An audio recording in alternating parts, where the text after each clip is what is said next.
खाऊं पकाऊं कित्थू खाऊं उधार सुधार कौन लहेसी जींदा त मैं लहेसा जींदा त मैं लहेसा इधर रखी दही खा गई रिफो नहीं नहीं नहीं नहीं नहीं नहीं खा गई रिफो इधर खड़ी गां इधर खड़ी बच्ची बच्ची किथा गई रिफो दी बच्ची किथा गई गोलो चलो गोलो वेंदे वगदे वेंदे वगदे वेंदे वगदे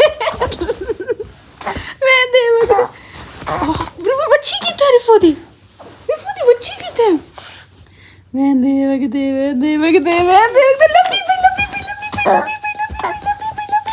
पे लपी पे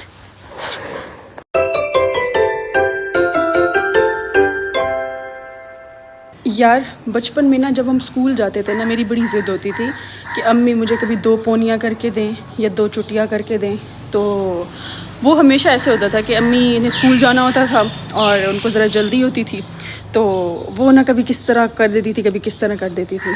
और होता क्या था कि मेरी एक पोनी या एक चुटिया हमेशा आगे होती थी और एक पीछे होती थी। तो मैं पूरा दिन क्लास में इस तरह करके बैठती थी, जो वाली साइड आगे होती थी ना उसको ज़रा पीछे करके बैठती थी क्योंकि अम्मी हमेशा मेरी चुटिया आगे पीछे कर देती थी, ये नहीं बात करने देती मुझे।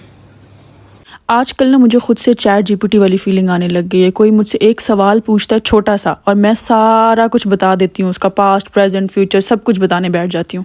मेरी एक फ्रेंड है, रिफो की गॉड मदर भी हैं, शायद पहले भी मैंने अपनी किसी वीडियो में उनका जिक्र किया होगा।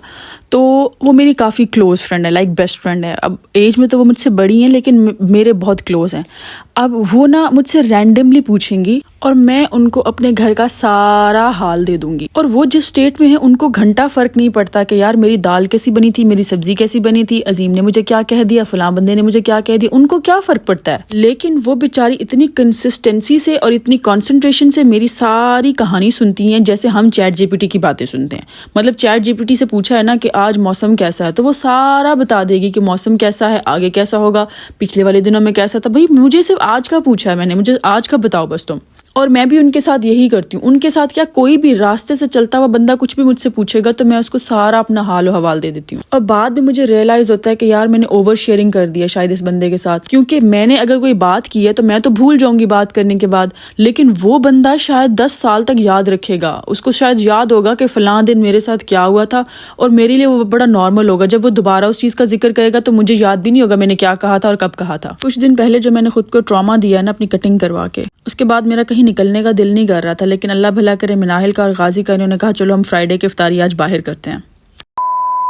डॉल्मेन से वापस आते वक्त ना हमने रास्ते में कहीं इफ्तारी करनी थी तो वहाँ पे नातें लगी हुई थी। रिफत ज़हरा उस पे भी डांस कर रही थी, यानी कि उसका डांस कहीं पे भी नहीं रुकता यार, पता नहीं क्या मसला है इसके साथ।